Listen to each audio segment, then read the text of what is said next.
Hello नमस्कार प्यारे साथियों, कैसे आप सभी। उम्मीद करते हैं सारे साथी स्वस्थ होंगे, मस्त होंगे और अपनी आगामी परीक्षा की तैयारी कर रहे होंगे। मैं सभी स्टूडेंट का स्वागत करती हूँ अपने प्लेटफॉर्म RWT ऑफिशियल में। तो फ्रेंड्स, हम आपको प्रैक्टिस सेट करा रहे हैं। इससे पहले मैंने आपको सामान्य ज्ञान के प्रैक्टिस सेट 6 करा दिए हैं। उसी श्रृंखला में मैं आपको ये सामान्य ज्ञान का प्रैक्टिस सेट सॉल्व करवाने जा रहे हैं। ये 2018 प्रथम पाली का पेपर है, 25 अक्टूबर। उसको हम फटाफट से सॉल्व करते हैं। तो चलिए हम अपने प्रश्न पे चलते हैं। प्रश्न है हमारा first, inside ivy and raw the rolling stone that gathered moss किताब के लेखक कौन थे। तो इस किताब के जो लेखक हैं वो के शंकर नारायण हैं। इन्होंने ये पुस्तक लिखी है। ये रॉ के पूर्व अधिकारी थे। ये रॉ के पूर्व अधिकारी थे। तो हमारा जो राइट आंसर है वो सी है। नेक्स्ट प्रश्न पे चलते हैं बच्चों। प्रश्न है हमारा, प्रश्न को पढ़ते हैं। किस संशोधन ने संसद और राज्य विधान मंडलों पर माल और सेवा कर को नियंत्रित करने वाले कानून बनाने के लिए एक साथ शक्ति प्रदान की है। तो 122वां जो संशोधन विधेयक पारित हुआ था 2014 ने संसद और राज्य विधान मंडलों पर जो माल और सेवा कर को नियंत्रित करने वाले कानून बनाने के लिए एक साथ शक्ति प्रदान की थी। तो वो 122वें संशोधन विधेयक 2014। तो हमारा राइट आंसर डी है। इस विधेयक पर राष्ट्रपति के जो हस्ताक्षर हुए थे बच्चों, राष्ट्रपति के हस्ताक्षर के पश्चात इसे 101वां संविधान संशोधन अधिनियम और 2016 के रूप में जाना जाता है। इस अधिनियम को किसके नाम से जाना जाता है? 101वां संविधान संशोधन अधिनियम और 2016 के रूप में भी इसको जाना जाता है। नेक्स्ट प्रश्न है थर्ड नंबर, एक अनाधिकृत कंप्यूटर प्रोग्राम एक अधिकृत कार्यक्रम की तरह व्यवहार करता है जिससे वह वास्तव में क्या कर रहा है उसे छुपाता है। इसे संभवतः क्या कहते हैं? तो उसे ट्रोजन हॉर्स कहते हैं। क्या कहते हैं? ट्रोजन हॉर्स एक अनाधिकृत कंप्यूटर प्रोग्राम है, परंतु यह एक अधिकृत कार्यक्रम की तरह ही क्या करता है, ये व्यवहार करता है बच्चों, जिससे वह वास्तव में क्या कर रहा है उसे छुपाता है। यानी कि ये जो ट्रोजन हॉर्स है, जो भी ये कार्य करता है, जिससे वह वास्तव में क्या कर रहा है उससे ये क्या कर देता है, ये छिपा देता है, छुपा देता है। तो इसका जो राइट आंसर है वो ए है, एक अनाधिकृत प्रोग्राम। नेक्स्ट प्रश्न है, जकार्ता एशियाई खेल 2018 में शूटिंग में स्वर्ण पदक जीतने वाले 16 वर्षीय सौरभ चौधरी उत्तर प्रदेश के किस जिले से हैं? तो वो उत्तर प्रदेश के जो जकार्ता एशियाई खेल 2018 में शूटिंग स्वर्ण पदक जीतने वाले जो सौरभ चौधरी जो हैं वो उत्तर प्रदेश के किस जिले से? मेरठ जिले से हैं। तो राइट आंसर है सी है। नेक्स्ट प्रश्न है, निम्नलिखित में से कौन सी नदी यमुना नदी की सहायक नदी नहीं है? तो नहीं पे हमें हमेशा ध्यान देना है।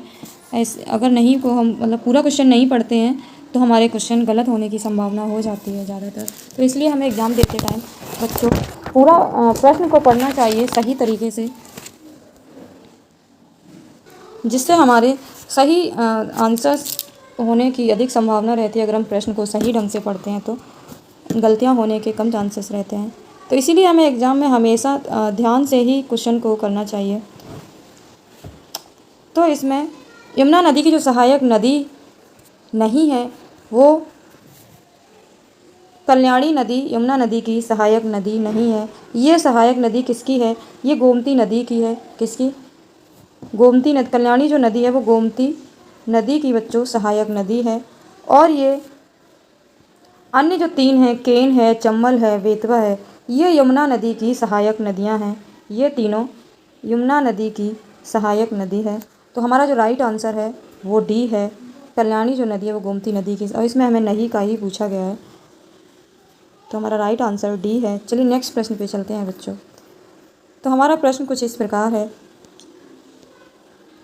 मृदा जिसमें मुख्य रूप से पोटास की कमी है उत्तर प्रदेश के किस जिले में पाई जाती है, यानी कि वह कौन सी जो मृदा है जिसमें पोटास की कमी है। तो उत्तर प्रदेश के जौनपुर ज़िले में ये मृदा मुख्य रूप से पाई जाती है। जौनपुर ज़िले में पाई जाने वाली मृदा में मुख्य रूप से पोटास की बहुत ही अधिक कमी होती है। तो इस प्रकार जो हमारा राइट आंसर है बच्चों वो ए है। चलिए नेक्स्ट प्रश्न पे चलते हैं। तो हमारा स्क्रीन पर प्रश्न है, प्रश्न संख्या है 7। उत्तर प्रदेश का निम्नलिखित में से कौन सा जिला बुंदेलखंड क्षेत्र का हिस्सा है। तो उत्तर प्रदेश का ऐसा कौन सा जिला है जो बुंदेलखंड के क्षेत्र का हिस्सा है। तो महोबा जो ज़िला है बुंदेलखंड क्षेत्र का हिस्सा है।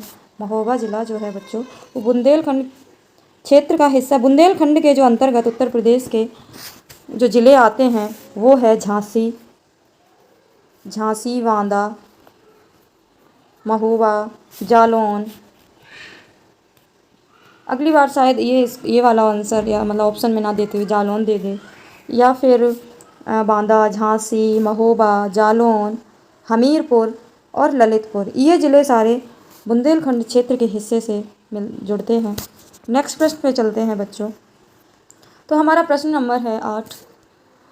प्रश्न को पढ़ते हैं। अशोक स्तंभ के उत्कीर्ण किए हुए शेर का मुख जिसे भारत सरकार द्वारा राष्ट्रीय प्रतीक के रूप में अपनाया गया है तो डैश के संग्रहालय में संरक्षित है। वह किसके संग्रहालय में संरक्षित है।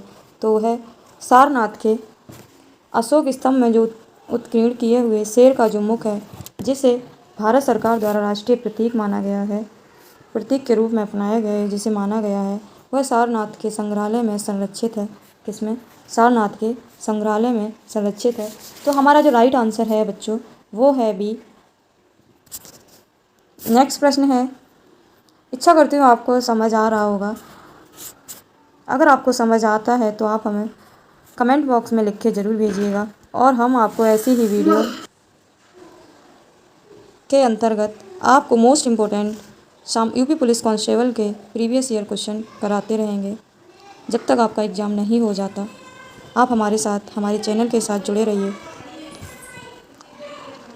ये क्लासेस आपके लिए बहुत ही महत्वपूर्ण रहने वाली हैं। आप इन सारी क्लासेस को ज़रूर अटेंड करें और क्लास को हमेशा शुरू से अंत तक ज़रूर देखें, तभी आपको कुछ समझ आएगा। चलिए बच्चों प्रश्न को पढ़ते हैं। हमारा प्रश्न है 9वां। चंदेल शासन के दौरान उत्तर प्रदेश का निम्नलिखित में से कौन सा क्षेत्र जीजक भुक्ति या जय होटी के नाम से जाना जाता था। तो वो चंदेल शासन के दौरान उत्तर प्रदेश का जो बुंदेलखंड क्षेत्र जेजाक बुंदेलखंड क्षेत्र किसके बुंदेलखंड क्षेत्र जेजाक भुक्ति या जय होटी के नाम से जाना जाता था। कौन सा क्षेत्र? बुंदेलखंड क्षेत्र बच्चों। तो इसका जो राइट आंसर है वो बी है। वैसे आपको आंसर मैंने साथ में ही दिए हैं जिससे आपको प्रश्न को सॉल्व करने में कोई दिक्कत ना हो। नेक्स्ट प्रश्न है। उत्तर प्रदेश को हिमालयों से संबंधित पहली पत्रिका 1847 में प्रकाशित करने का भी श्रेय जाता है। वो किसको जाता है? जिसके संपादक भारतेंदु हरिश्चंद्र थे। तो उत्तर प्रदेश को महिलाओं से संबंधित जो पहली पत्रिका है, पहली पत्रिका बाल बोधिनी, कौन सी? बाल बोधिनी, जो 1874 ईस्वी में प्रकाशित करने का जो श्रेय जाता है भारतेंदु हरिश्चंद्र को।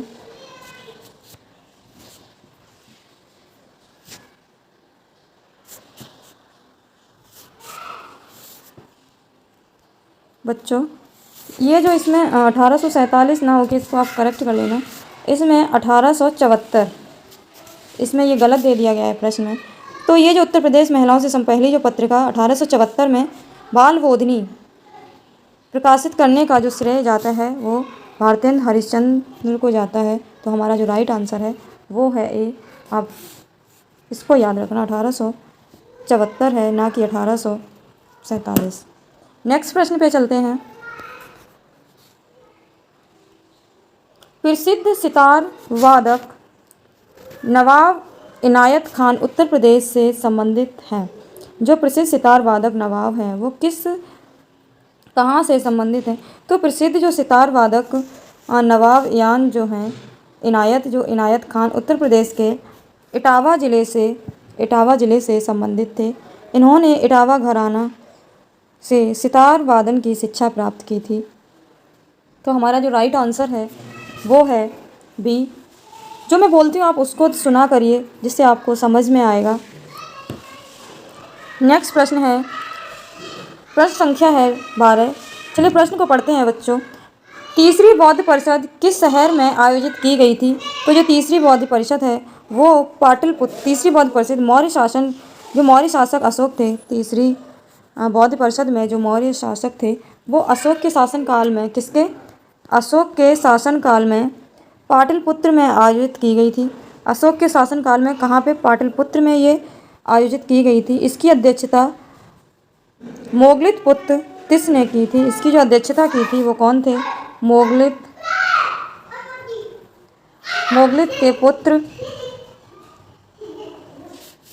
तिस ने की थी। मोगलित के जो पुत्र थे वो तिस, उन्होंने इसकी अध्यक्षता की थी। तो हमारा जो राइट आंसर है वो है बी। नेक्स्ट प्रश्न है, भारतीय रिजर्व बैंक की स्थापना किस वर्ष की गई थी? तो भारतीय रिजर्व बैंक की स्थापना 1 अप्रैल 1935 का 1 अप्रैल 1935 को भारतीय रिजर्व बैंक अधिनियम 1934 के तहत की गई थी। 1 अप्रैल 1935 भारतीय अधिनियम 1934 के तहत की गई थी रिजर्व बैंक की स्थापना। तो हमारा राइट आंसर बी है। नेक्स्ट प्रश्न पे चलते हैं। प्रश्न संख्या है 14 बच्चों। प्रश्न को पढ़ते हैं। तो चेमाचेरी कुन्ही रमण नायर निम्नलिखित में से किस नृत्य रूप में उल्लेखनीय नर्तक है? तो चेमाचेरी कुन्हरी रमण नायर कथकली नृत्य के उल्लेखनीय नर्तक हैं। कथकली एवं मोहिनी अट्टम कहाँ का नृत्य है? ये कथकली और मोहिनी अट्टम ये जो नृत्य है वो केरल का है। भरतनाट्यम कहाँ का है? ये तमिलनाडु का है। यक्षगान कर्नाटक का है। ये मैंने आपको एक वीडियो में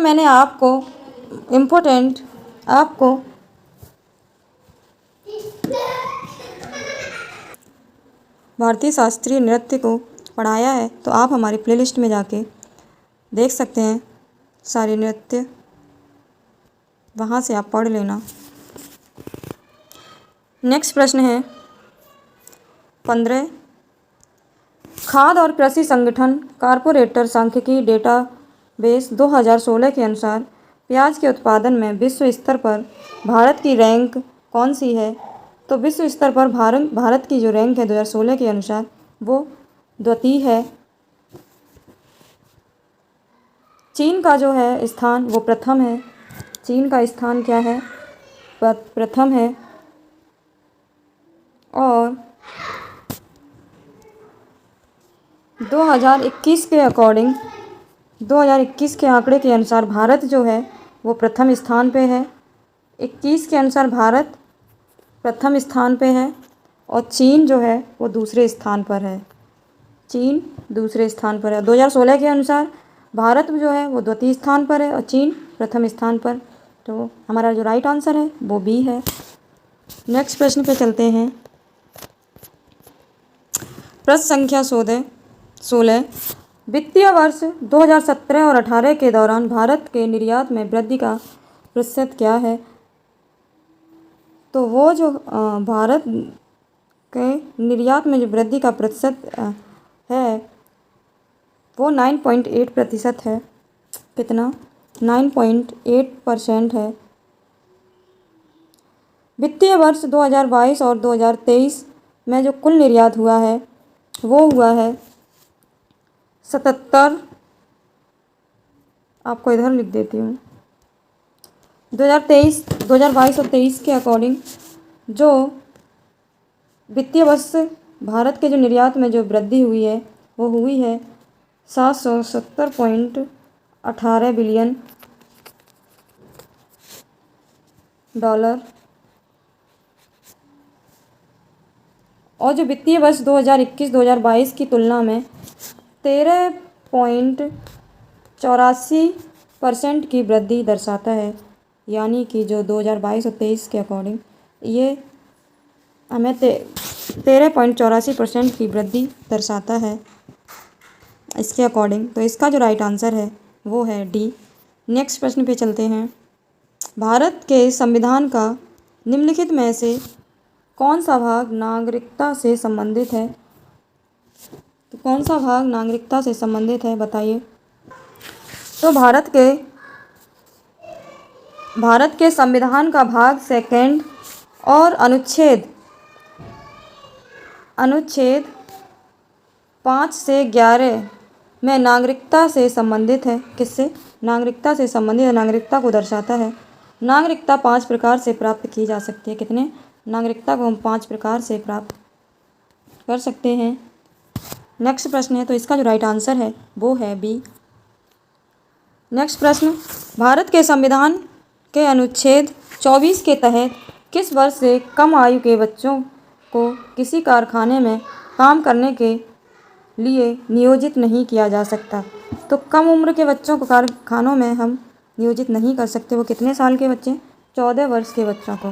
भारत के संविधान में अनुच्छेद 24 के तहत 14 वर्ष से कम आयु के बच्चों को हम 14 वर्ष से जितने भी कम आयु के बच्चे हैं उन्हें कारखानों में काम करने के लिए अनुमति या नियोजित नहीं किया जा सकता है। नेक्स्ट प्रश्न, यानी कि वो कार्य नहीं कर सकते हैं किसी भी फैक्ट्री या कारखाने में जो भी 14 वर्ष से कम एज के हैं। प्रश्न है हमारा 19वां, भारत के संविधान का निम्नलिखित में से कौन सा अनुच्छेद राष्ट्रपति के चुनाव की प्रक्रिया से संबंधित अनुच्छेद 55 है? कौन सा है? अनुच्छेद 55। नेक्स्ट प्रश्न है, निम्नलिखित में से कौन भारत में पहली लोकसभा के उप स्थापित थे? तो वो कौन है?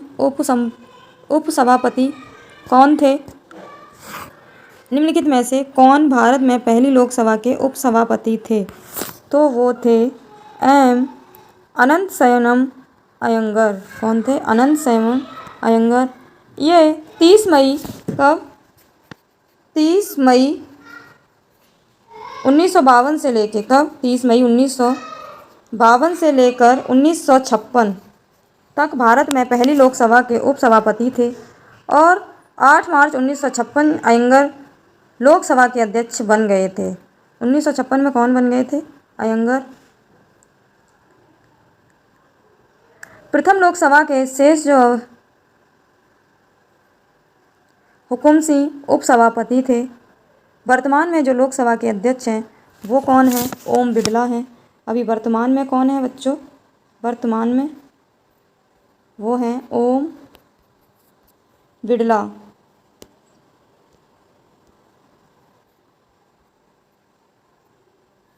ओम बिड़ला हैं। नेक्स्ट प्रश्न, तो इसका जो राइट आंसर है वो है सी। नेक्स्ट प्रश्न पे चलते हैं। भारत के संविधान का अनुच्छेद 66 किससे संबंधित है? तो भारत का संविधान का अनुच्छेद 66 उपराष्ट्रपति के चुनाव से संबंधित है। किसके? उपराष्ट्रपति का चुनाव से संबंधित अनुच्छेद 66 है। नेक्स्ट प्रश्न है, सीरिया की राजधानी, मैंने बच्चों आपको राजधानी की क्लास पढ़ा दी है, ले ली है, जिसमें मैंने विश्व की राजधानी और भारत की राजधानियाँ सारी करा दी हैं। अलग अलग वीडियो हैं, भारत की अलग है, विश्व की अलग, आप वहाँ से जाके पढ़ सकते हैं इसी चैनल के माध्यम से। सीरिया की राजधानी कहाँ है? तो सीरिया की राजधानी दमिश्क। कहाँ है? सीरिया की राजधानी दमिश्क। इसका राइट आंसर बी है। नेक्स्ट प्रश्न पे चलते हैं। म्यांमार की मुद्रा निम्नलिखित में से कौन सी है? तो म्यांमार की जो मुद्रा है वो क्यात है। क्या है? क्यात। इसे हम बर्मीज क्यात भी बोलते हैं। मैंने आपको मुद्रा भी पढ़ा दी है, आप हमारे चैनल पर जाके पढ़ सकते हैं। विश्व की राजधानी एवं मुद्रा एक साथ ही पढ़ाया है एक ही टॉपिक में। नेक्स्ट प्रश्न पे चलते हैं। प्रश्न है 24। अफ्रीका महाद्वीप का सबसे अधिक आबादी वाला देश निम्नलिखित में से कौन सा है? तो अफ्रीका महाद्वीप का सर्वाधिक आबादी वाला जो देश है वो नाइजीरिया है। क्या है? नाइजीरिया है। इसके पश्चात जो है इथियोपिया है एवं मिस्र का स्थान है। नाइजीरिया के बाद है सेकंड नंबर पे इथियोपिया और थर्ड नंबर पे है मिस्र। तो हमारा इसमें जो राइट आंसर है वो है बी। चलिए नेक्स्ट प्रश्न पे चलते हैं। प्रश्न है 25।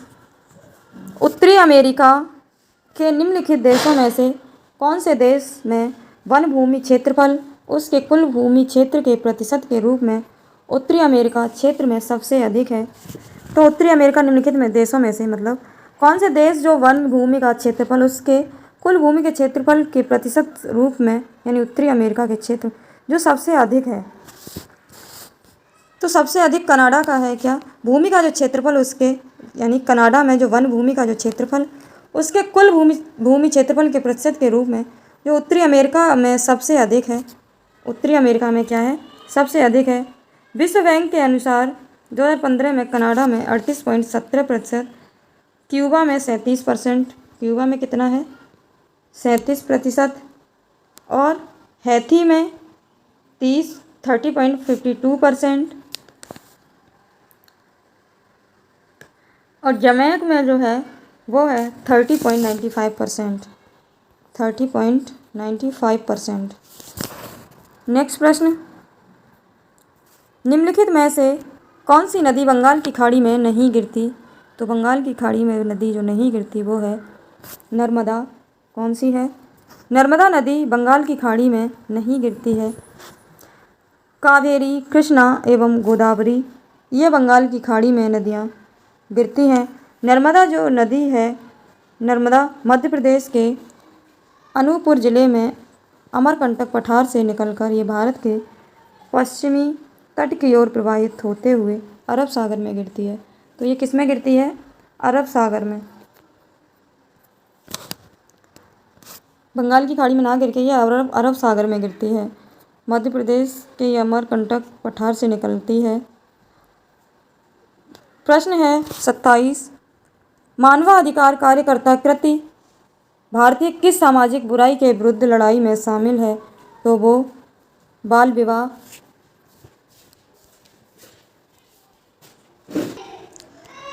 तो मानवाधिकार कार्यकर्ता कृति भारतीय बाल विवाह रूपी सामाजिक बुराई के विरुद्ध लड़ाई में ये शामिल है। किसके? बाल विवाह रूपी सामाजिक बुराई के विरुद्ध लड़ाई में ये शामिल है मानवाधिकार कार्यकर्ता कृति। नेक्स्ट प्रश्न है 28 नंबर। भारत सरकार छत्तीसगढ़ को एक विशेष नस्ल विरोधी युद्ध बल प्रदान करने जा रही है, उसका नाम क्या है? तो उसका नाम ब्लैक पैंथर है। क्या है? भारत सरकार जो छत्तीसगढ़ ब्लैक पैंथर नामक एक विशेष नस्ल विरोधी युद्ध बल प्रदान करने जा रही है। तो इसका राइट आंसर है वो ए है। नेक्स्ट प्रश्न पे चलते हैं बच्चों। भारत और पाकिस्तान के बीच किस वर्ष शिमला समझौता पर हस्ताक्षर किए गए थे? तो वो भारत और पाकिस्तान के बीच 2 जुलाई 1972 को शिमला समझौता पर हस्ताक्षर किया गया था। समझौता पर क्या हुआ था? जो भारतीय प्रधानमंत्री इंदिरा गांधी एवं पाकिस्तानी के जो राष्ट्रपति थे जुल्फ़िकार अली भुट्टो, इन्होंने हस्ताक्षर किए थे। किसने? भारत के जो प्रधानमंत्री इंदिरा गांधी और पाकिस्तान के जो राष्ट्रपति थे जो जुल्फ़िकार अली, इन्होंने हस्ताक्षर किए थे भारत और पाकिस्तान के बीच जो शिमला समझौता हुआ था। कब? 2 जुलाई 1972 को। नेक्स्ट प्रश्न है 2018 में किस शहर में नाबार्ड ने जलवायु परिवर्तन केंद्र स्थापित किया था? 2018 में लखनऊ। किसने? लखनऊ में नाबार्ड में जलवायु परिवर्तन केंद्र स्थापित किया गया था लखनऊ में। तो इसका जो राइट आंसर है वो है डी। नेक्स्ट प्रश्न पे चलते हैं। प्रश्न संख्या है 32। खून में कुछ कोशिकाओं की उपस्थिति के कारण रक्त के थक्के का गठन होता है। इन कोशिकाओं को क्या कहा जाता है? तो थ्रोम्बोसाइट क्या कहा जाता है? खून में जो थ्रोम्बोसाइट की उपस्थिति के कारण रक्त के थक्के का गठन होता है। खून में अगर थ्रोम्बोसाइट की कोशिकाएं अगर कम हो जाएं तो अपना रक्त का थक्का नहीं बनेगा, उसका गठन नहीं होगा एवं रक्तस्राव रुकता। और इनसे क्या है, थ्रोम्बोसाइट से ही रक्तस्राव होता है और इससे क्या है, रक्तस्राव रुकता है। विटामिन के की कमी हो जाए तो उससे भी रक्तस्राव होता रहता है। नेक्स्ट, इसका जो राइट आंसर वो डी है। नेक्स्ट प्रश्न पे चलते हैं। प्रश्न संख्या है 33।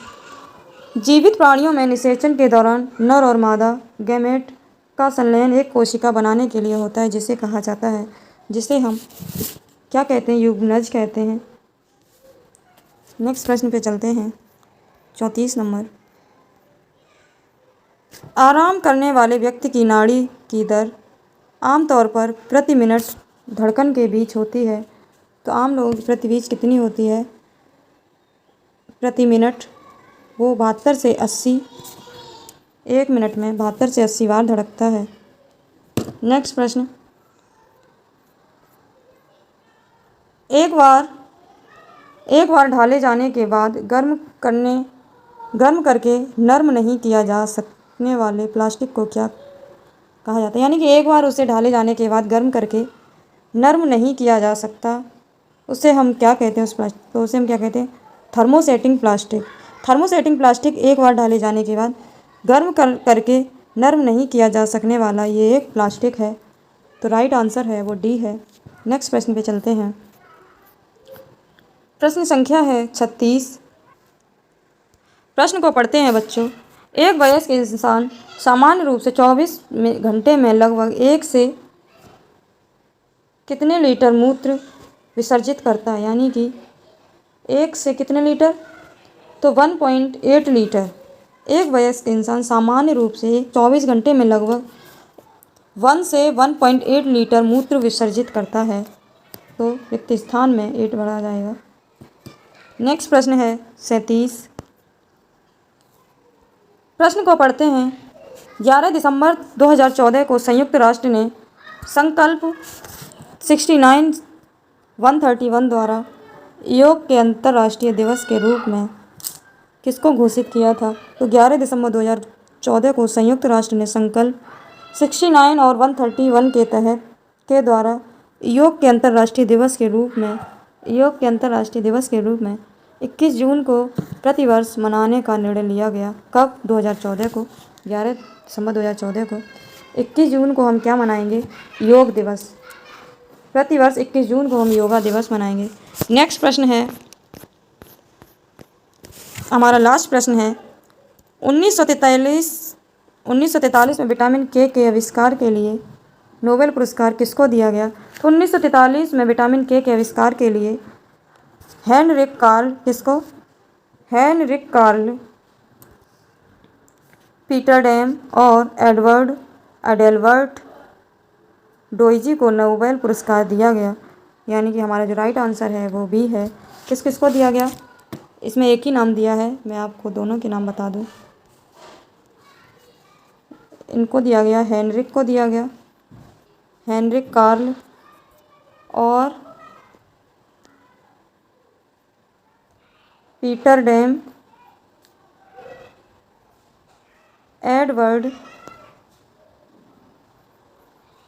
एडेलबर्ट डोइजी, जो इसमें दिए गए, इन लोगों को पुरस्कार दिया गया। हेनरिक कार्ल, पीटर डैम एवं एडवर्ड एडेलबर्ट डोइजी। इनका पूरा नाम क्या है? एडवर्ड एडेलबर्ट डोइजी। तो हमारे प्रश्न की संख्या ख़त्म हो गई है, क्योंकि इसमें 38 ही प्रश्न पूछते हैं जीके जीएस के पोर्शन से। तो हमारा पेपर पूरा लग गया है 2018 का।